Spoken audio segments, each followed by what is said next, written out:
Hello everyone.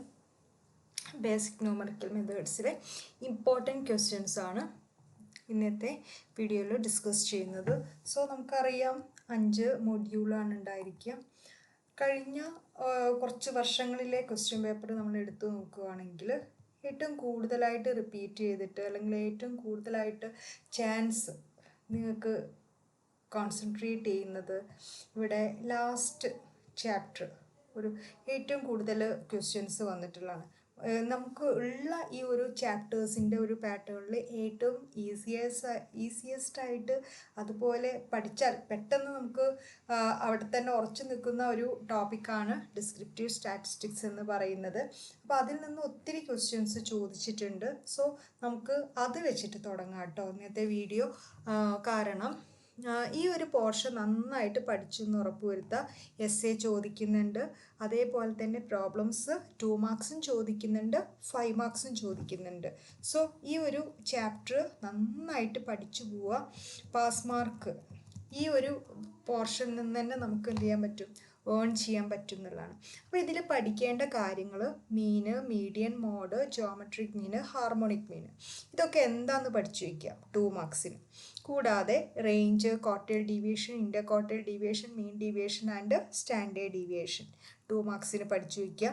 ഇതിലേതെങ്കിലുമൊക്കെ ആയിട്ട് ചോദിക്കും കേട്ടോ 2 മാർക്സിന്. പിന്നെ calculation of range, quartile deviation, ഇത് 2 മാർക്സ് ചോദിച്ചിട്ടുണ്ട്. റേഞ്ച് കാണാൻ വളരെ എളുപ്പമല്ലേ, L-S, കൂടാതെ അതിൻ്റെ coefficient L-S divided by L+S. So ഇക്വേഷനും പഠിക്കുക, കാൽക്കുലേഷനും ചോദിക്കാറുണ്ട് 2 മാർക്സിന് കേട്ടോ.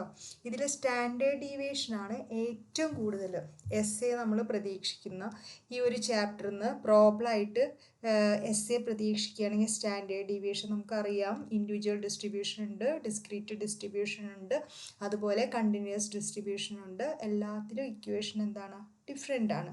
സോ എല്ലാ ഡിസ്ട്രിബ്യൂഷനിലുള്ള പ്രോബ്ലംസ് നന്നായിട്ട് ചെയ്ത് പഠിക്കുക. കൂട്ടത്തിൽ ഈ മീനും മീഡിയനും മോഡും പഠിച്ചോളൂ. അതിൽ നിന്നും നമുക്ക് എസ് എ പ്രതീക്ഷിക്കാം. എപ്പോഴും നമ്മൾ നിലവിലുള്ള ക്വസ്റ്റ്യൻ പേപ്പേഴ്സൊക്കെ നോക്കുമ്പോൾ കൂടുതലായിട്ട് ഈ പറയുന്ന സ്റ്റാൻഡേർഡ് ഡീവിയേഷനൊക്കെയാണ് കോൺസെൻട്രേറ്റ് ചെയ്യുന്നതെങ്കിലും ചിലപ്പോൾ മാറ്റി പിടിക്കാം. അങ്ങനെ മാറ്റി പിടിച്ചാൽ ഇവിടെ മീനിന് സാധ്യതയുണ്ട്. മീന് അല്ലെങ്കിൽ മീഡിയൻ എന്താവാം, നമുക്കൊരു 10 മാർക്സ് ക്വസ്റ്റ്യനായിട്ട് വരാം. പിന്നെ അതുപോലെ ഏതൊക്കെ ടൈപ്സ് ഓഫ് സീരീസ് എന്ന് 2 മാർക്സിന് ചോദിച്ചിട്ടുണ്ട്. ഇൻഡിവിജ്വൽ സീരീസ് എന്താണ്, ഡിസ്ക്രീറ്റ് സീരീസ് എന്താണ്, കണ്ടിന്യൂസ് സീരീസ് എന്താണെന്ന് പഠിച്ചു വയ്ക്കുക. പിന്നെ ചോദിച്ചിട്ടുള്ളൊരു 2 മാർക്സ് അസ്യൂംഡ് മീൻ മെത്തേഡാണ് 2 മാർക്സിന് ചോദിച്ചിട്ടുള്ള ക്വസ്റ്റ്യൻ. ഒരു 3 വർഷത്തെ ക്വസ്റ്റ്യൻ പേപ്പറാണ് ഞാൻ അതിൽ ഡിസ്കസ് ചെയ്തിട്ടുള്ളത്. സ്ക്യൂനസ്, കർട്ടോസിസ് 2 മാർക്സിന് ചോദിക്കാം. എന്താണ് സ്ക്യൂനസ് അല്ലെങ്കിൽ കർട്ടോസിസ്. പിന്നെ ടൈപ്സ് ഓഫ് സ്ക്യൂനസ് ഏതൊക്കെയുള്ളത്, ടൈപ്സ് ഓഫ് കർട്ടോസിസും അതും പഠിച്ചു വയ്ക്കുക 2 മാർക്സിന്. പിന്നെ ഒരു എസ് എ ആയിട്ട് ചോദിച്ചിട്ടുള്ളത് requisites of a good average, merits and demerits of arithmetic mean, relation between mean, median, mode. ഇത്രയും പോർഷൻ എന്ത് ചെയ്തിട്ടുണ്ട്, ഒരു എസ് എ ആയിട്ട് ഒരു പ്രാവശ്യം ചോദിച്ചിട്ടുണ്ട് കേട്ടോ. അപ്പോൾ തിയറിയും നമുക്ക് എന്ത് ചെയ്യാൻ പറ്റില്ല, വിട്ട് കളയാൻ പറ്റില്ല. തിയറി നന്നായിട്ട് പഠിച്ചു പോയിക്കോളും. അതേപോലെ പഠിക്കേണ്ടത് measures of central tendency, dispersion, അതിലെ വേരിയസ് മെത്തേഡ്സുകൾ, അതിൻ്റെ മെറിറ്റ്സ്, ഡിമെറിറ്റ്സ് 5 മാർക്സ് ചോദിക്കാം, 10 മാർക്സും ചോദിക്കാം. അപ്പോൾ മൊത്തത്തിൽ പറയുവാണെങ്കിൽ ഈ ചാപ്റ്റർ നന്നായിട്ട് പഠിച്ചു പോയിട്ടുണ്ടെങ്കിൽ നമുക്ക് 2 മാർക്സ്, 5 മാർക്സ്, 10 മാർക്സ് ധാരാളം ക്വസ്റ്റ്യൻസിലുണ്ട്. നന്നായിട്ട് ഈ ചാപ്റ്റർ നോക്കി പോകണം. ഓക്കെ. പിന്നെ നമുക്ക് ക്വസ്റ്റ്യൻസ് വന്നിട്ടുള്ള വേറൊരു ചാപ്റ്ററാണ് module 4. Module 4 interest and time value. എന്താണ് സിമ്പിൾ ഇൻട്രസ്റ്റ് എന്ന് പഠിച്ചു വയ്ക്കുക, കോമ്പൗണ്ട് ഇൻട്രസ്റ്റ് എന്താണെന്ന് പഠിക്കുക വയ്ക്കുക, അതിൻ്റെ കാൽക്കുലേഷനും പഠിക്കാം, അതും ചോദിക്കും കേട്ടോ. പിന്നെ കൂടാതെ ആന്യൂറ്റി എന്താണെന്ന് പഠിക്കുക, എഫക്റ്റീവ് ആനുവൽ ഇൻട്രസ്റ്റ് റേറ്റ് എന്താണ്, ടൈം വാല്യൂ ഓഫ് മണി എന്താണ്. വേറൊരു പ്രാവശ്യം ചോദിച്ചിട്ടുള്ളത് എങ്ങനെയാണ് സിമ്പിൾ ഇൻട്രസ്റ്റ് കോമ്പൗണ്ട് ഇൻട്രസ്റ്റിൽ നിന്ന് വ്യത്യസ്തമായിട്ടുള്ളത് എന്നുള്ളത്. ദാറ്റ് മീൻസ് അത് തമ്മിലുള്ള ഡിഫറൻസ് എഴുതുക എന്നുള്ളതാണ്.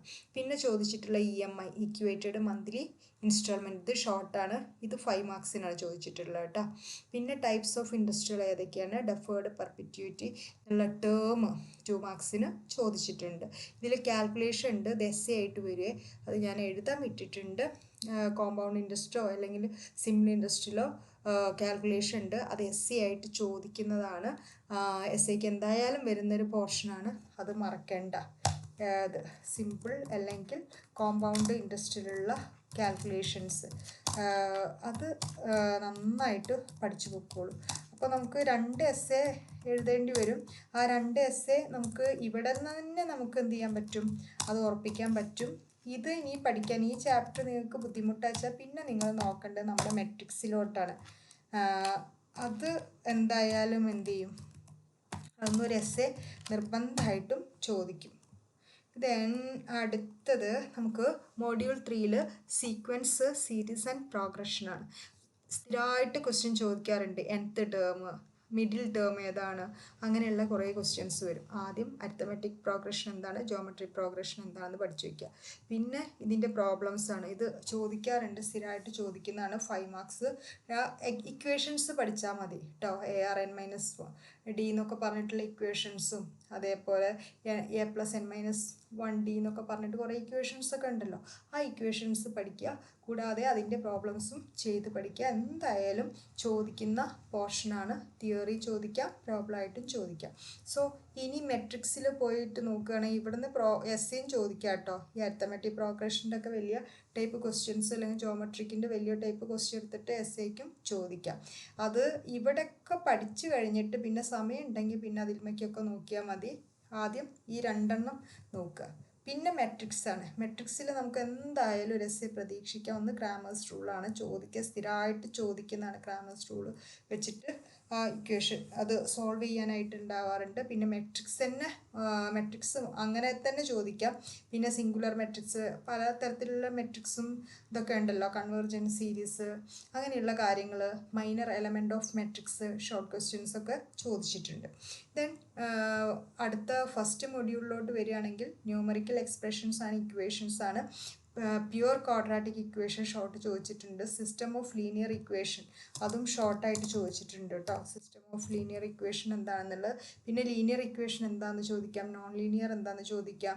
Then problems related to equation solving, ഈ പല ഇക്വേഷൻസ് തന്നിട്ട് അത് സോൾവ് ചെയ്യാനായിട്ട്. ക്വാഡ്രാറ്റിക് കഴിഞ്ഞ പ്രാവശ്യം ചോദിച്ചിട്ടുണ്ട്. എന്തായാലും 2 മാർക്സിനും 5 മാർക്സിനും അങ്ങനെ ഒരു ഇതുണ്ടായിരിക്കും. പിന്നെ ക്വാഡ്രാറ്റിക് ഇക്വേഷൻ എന്താണെന്ന് ചോദിക്കാം, അല്ലെങ്കിൽ അതിന് തിയറി ആയിട്ട് ചോദിക്കാം, അല്ലെങ്കിൽ അതിൻ്റെ പ്രോബ്ലമായിട്ട് ചോദിക്കാം. 2 marks or 5 marks. So module എവിടെ നിന്ന് മുതൽ പഠിച്ചു തുടങ്ങണം? 5 മുതൽ പഠിച്ചു തുടങ്ങണം കേട്ടോ. 5-ന് നല്ല ഇമ്പോർട്ടൻസ് കൊടുക്കുക. കൂടുതൽ മാർക്ക് കോൺസെൻട്രേറ്റ് ചെയ്യുന്നത്. ഇതുവരെ ചോദിച്ചതൊക്കെ 5 ആണ്. ഇനി മാറാതിരുന്നാൽ മതി. ഇതുവരെ നമുക്ക് ചോദിച്ചു പോയിട്ടുള്ള ഒരു സിസ്റ്റം ബേസ് ചെയ്ത് നോക്കുകയാണെങ്കിൽ മൊഡ്യൂൾ 5 ആണ് കൂടുതലായിട്ട് കോൺസെൻട്രേറ്റ് ചെയ്തിട്ടുള്ളത്. സോ മൊഡ്യൂൾ 5-ന് നിങ്ങൾ ഇമ്പോർട്ടൻസ് കൊടുത്തോളൂ. അത് കഴിഞ്ഞാൽ നിങ്ങൾ മൊഡ്യൂൾ 4, പിന്നെ അതുപോലെ മൊഡ്യൂൾ 2, പിന്നെ മൊഡ്യൂൾ 3, ലാസ്റ്റ് മൊഡ്യൂൾ 1, എല്ലാ ഭാഗവും നമ്മൾ നന്നായിട്ട് ടച്ച് ചെയ്ത് പോവുക. കൂടുതലായിട്ട് പ്രോബ്ലംസ് ഓറിയൻറ്റഡ് ആയിട്ടുള്ളൊരു ക്വസ്റ്റ്യൻ പേപ്പറാണ് എല്ലാ പ്രാവശ്യവും വന്നിട്ടുള്ളത്. സോ പ്രോബ്ലംസ് നന്നായിട്ട് ചെയ്യാൻ പഠിക്കുക. റിപ്പീറ്റ് ചെയ്ത് ചെയ്യുക കേട്ടോ, ഒറ്റ പ്രാവശ്യം ചെയ്യാതെ. നമ്പർ ഓഫ് ടൈംസ് ഫോർമുലാസൊക്കെ എന്ത് ചെയ്യുക, എഴുതി വെച്ചിട്ട്. മെട്രിക്സ് ഒക്കെ വളരെ ഈസിയാണ്. നമുക്ക് 10 മാർക്സിൻ്റെ ക്വസ്റ്റ്യനൊക്കെ 10 മാർക്സിന് ഉണ്ടോ എന്ന് തന്നെ നമുക്ക് സംശയിക്കുന്ന രീതിയിലുള്ള ക്വസ്റ്റ്യൻസൊക്കെ വരാറ്. സോ അതൊരു എന്താ പറയുക, വലിയ ടെൻഷൻ അടിക്കുന്ന കാര്യമൊന്നുമല്ല. എല്ലാവരും നന്നായിട്ട് പഠിക്കുക, നന്നായിട്ട് എക്സാം എഴുതുക. പിന്നെ ഇതിൻ്റെ ഒരു പ്രീവിയസ് ഇയർ ക്വസ്റ്റ്യൻ പേപ്പർ ഞാൻ ഓൾറെഡി ഡിസ്കസ് ചെയ്തിട്ട് കഴിഞ്ഞൊരു വീഡിയോയിൽ വിട്ടിട്ടുണ്ട്, അത് കാണുക. സോ അതിൻ്റെ സൊല്യൂഷനും കൂടി അതിൽ ഞാൻ കൊടുത്തിട്ടുണ്ട്. എന്തൊക്കെയാണ് ഓരോ ചോദ്യത്തിൻ്റെ ഉത്തരം എന്നൊക്കെ പറഞ്ഞിട്ട് അങ്ങനെ കൊടുത്തിട്ടുണ്ട്. അപ്പോൾ എല്ലാവരും നന്നായിട്ട് പഠിക്കൂ, നന്നായിട്ട് എക്സാം എഴുതൂ, നല്ല മാർക്ക് നേടട്ടെ. ആ ഒരു നമ്മുടെ ആ ഒപ്റ്റിമിസ്റ്റിക് മൈൻഡാണ് എപ്പോഴും എന്ത് ചെയ്യുക, നമ്മൾ പോസിറ്റീവായിട്ട് നിലനിർത്തുക. അപ്പം അങ്ങനൊരു പോസിറ്റിവിറ്റിയോട് കൂടിയിട്ട് എക്സാമുകളെയും പേടിക്കാതിരിക്കാൻ ആദ്യം മുതലേ പഠിച്ചു തുടങ്ങാം. അപ്പോൾ ആ പേടി ഒഴിവായിരിക്കോളും. പിന്നെ ഇക്വേഷൻസൊക്കെ ചിലർക്ക് നല്ല ഈസി ആയിരിക്കും, പ്രോബ്ലം ചെയ്യുന്ന പാർട്ട്. ചിലർക്ക് തിയറി ആയിരിക്കും ഈസി. പക്ഷെ തിയറി മാത്രം കൊണ്ട് നമുക്ക് ഈ പേപ്പർ പാസ്സായി പോകാൻ പറ്റില്ല.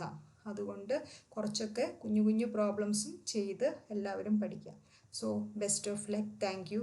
ഇതിൻ്റെ മുന്നേ ഉള്ള വീഡിയോയും കൂടി ഒന്ന് കാണൂ കേട്ടോ.